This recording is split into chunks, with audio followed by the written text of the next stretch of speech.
नमस्कार दोस्तों, राजेंद्र सर ने आपके लिए ये वीडियो आसान भाषा में बनाया है। इनके चैनल को सब्सक्राइब और लाइक भी करें। कल्पना कीजिए, आप एक 10 फुट की अंधेरी कोठरी में बंद है। चारों तरफ ऊंची ऊंची काली दीवारें हैं जिन पर वो सीलन की एक अजीब सी गंध है। दिन और रात का फर्क बस रोशनदान से आती हल्की सी रोशनी से पता चलता है। और ऐसी ही एक आधी रात के सन्नाटे में जब हर आवाज सो चुकी है, एक कोयल गाने की बजाय चीख उठती है। हाँ। ये अजीब परेशान कर देने वाली तस्वीर माखनलाल चतुर्वेदी की अमर कविता कैदी और कोकिला की शुरुआत है। और आज हम इसी चीख के पीछे छिपे दर्द, विद्रोह और उम्मीद की कहानी में गहराई से उतरेंगे। हमारे पास माखनलाल चतुर्वेदी जी के जीवन और उनकी इस ऐतिहासिक कविता से जुड़े कुछ दस्तावेज हैं। तो हमारा मकसद सिर्फ कविता का अर्थ समझना नहीं है। नहीं, बिल्कुल नहीं। मकसद है ये महसूस करना कि कैसे एक कवि अपनी कलम को आजादी की लड़ाई का सबसे धारदार हथियार बना लेता है, वो भी तब जब उसके हाथ खुद जंजीरों में जकड़े हों। हाँ। इस कविता में गूंजती है, जिन्हें एक भारतीय आत्मा भी कहा जाता था। माखनलाल चतुर्वेदी जी का जन्म 1889 में मध्य प्रदेश के होशंगाबाद जिले में हुआ था। हमारे पास जो नोट्स हैं उनमें एक बात बड़ी हैरान करती है। क्या? कि सिर्फ 16 साल की उम्र में वे एक स्कूल में टीचर बन गए थे। हाँ, आज के ज़माने में तो ये सोचना भी मुश्किल है। बिल्कुल। और उससे भी ज्यादा दिलचस्प ये है कि वो ज्यादा दिन उस पेशे में टिके नहीं। उनके अंदर कुछ और ही आग जल रही थी। अच्छा। उन्होंने पढ़ाना छोड़कर पत्रकारिता शुरू कर दी। और उस दौर में पत्रकारिता आज जैसी नहीं थे। बिल्कुल। वो एक मिशन थी, एक जुनून था। हाँ, एक आंदोलन का हिस्सा थी। एकदम।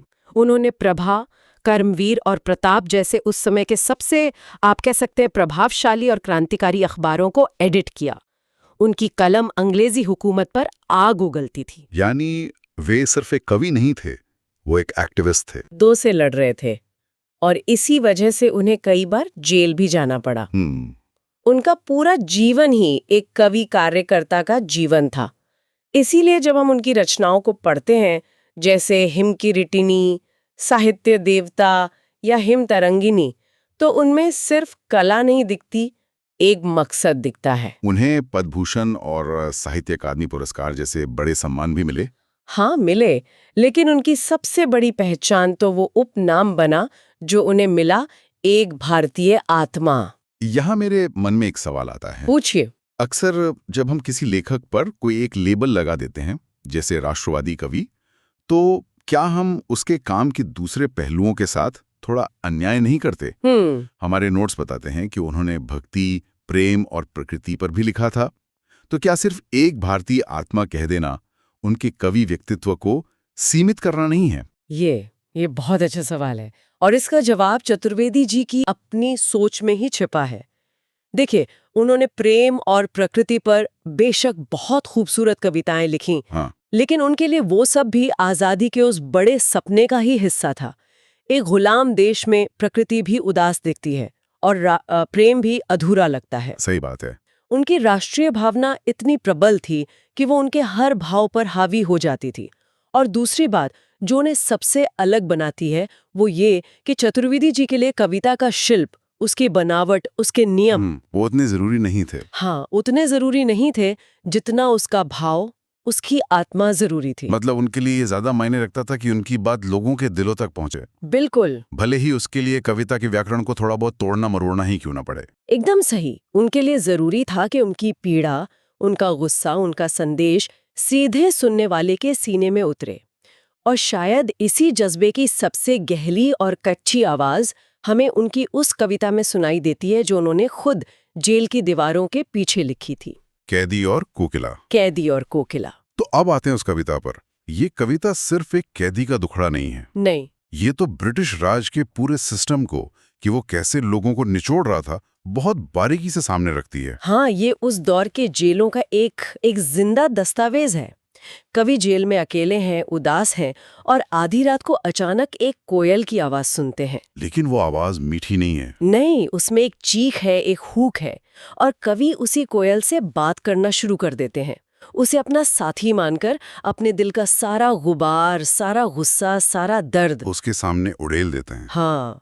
उन्हें लगता है कि ये कोयल कोई आम कोयल नहीं है, ये शायद पूरे देश का दर्द अपनी आवाज में लेकर आई है। जैसे उसे भी ये एहसास हो गया है कि पूरा भारत ही एक बड़ी जेल बन चुका है।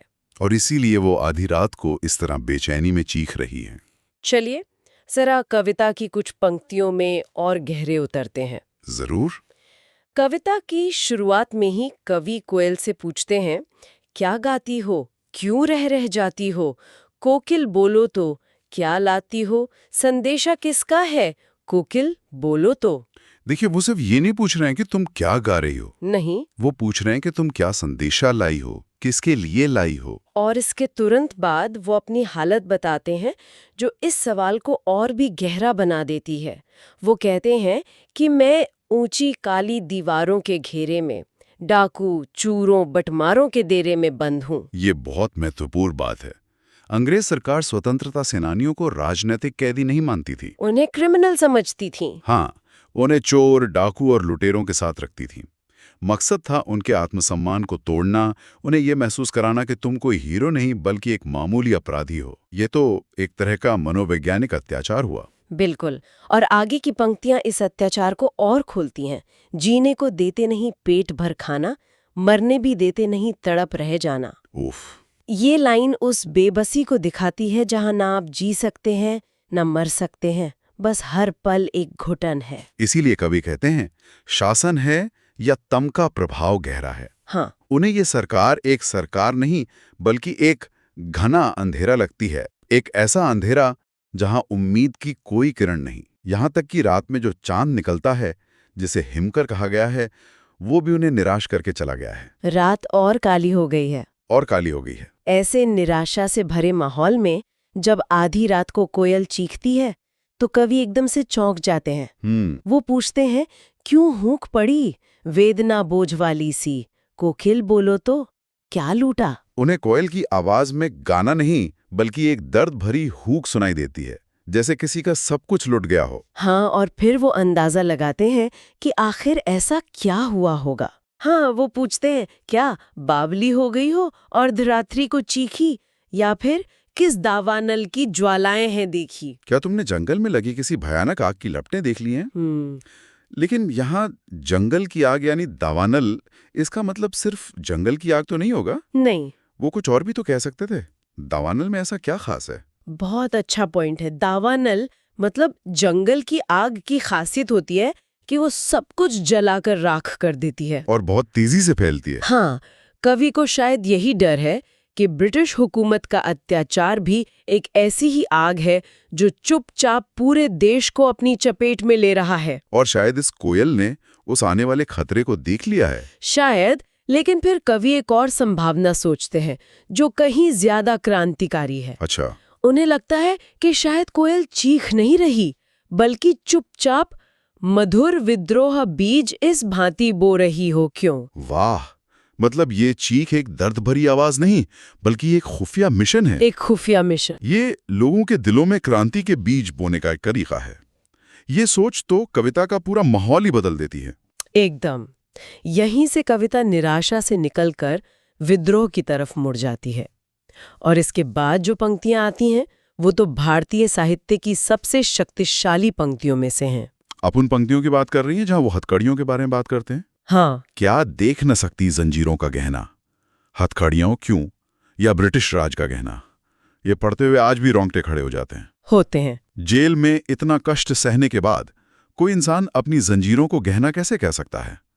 ये तो एक असाधारण मानसिक शक्ति की मांग करता है। ये सिर्फ पीड़ा को गौरव में बदलना नहीं है, ये एक मनोवैज्ञानिक दाव है, एक मास्टर स्ट्रोक। कैसे? देखिए, अंग्रेज आपको जंजीरों से तोड़ना चाहते हैं, आपकी आत्मा को कुचलना चाहते हैं, और आप पलटकर कहते हैं कि ये तो मेरा श्रृंगार है, ये मेरा गहना है।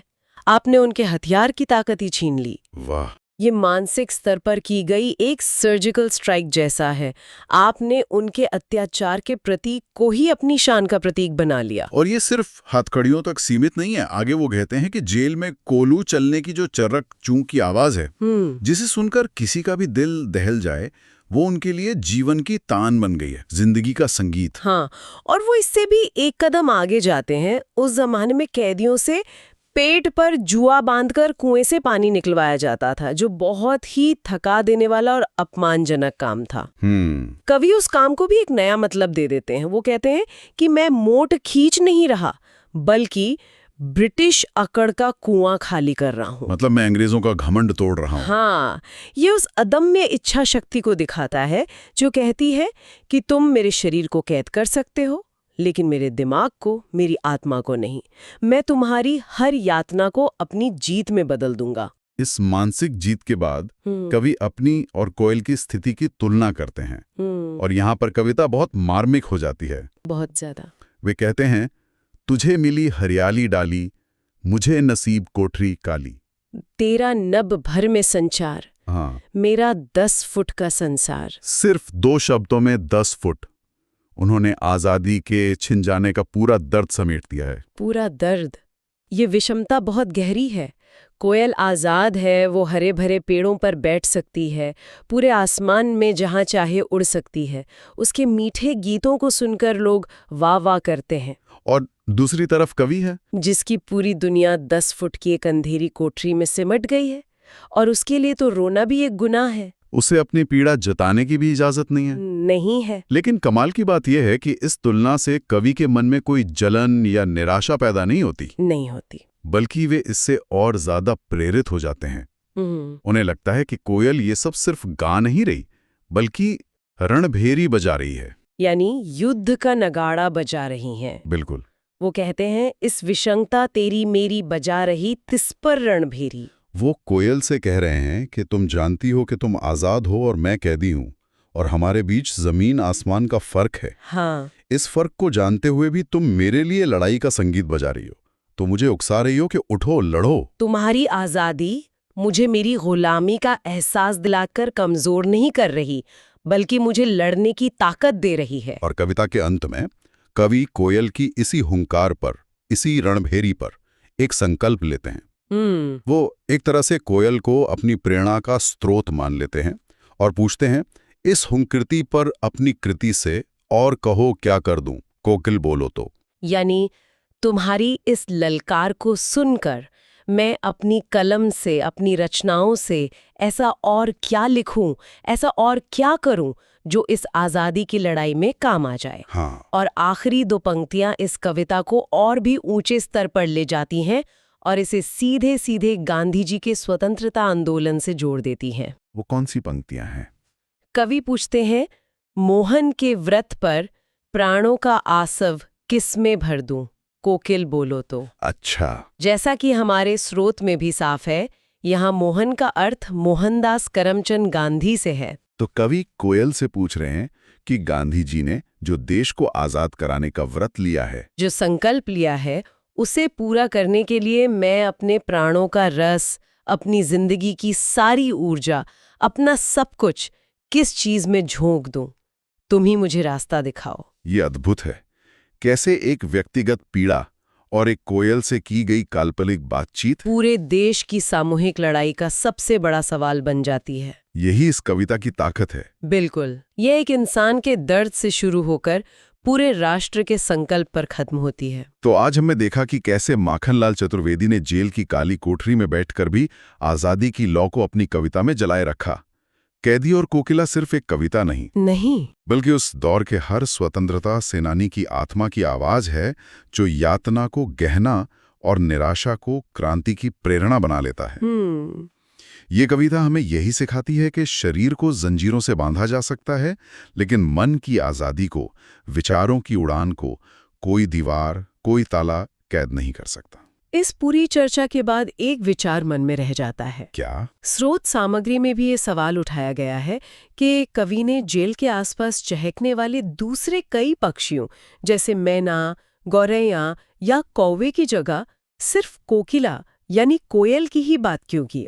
ये सोचना वाकई दिलचस्प है। हाँ, कोयल की आवाज अपनी मिठास के लिए जानी जाती है।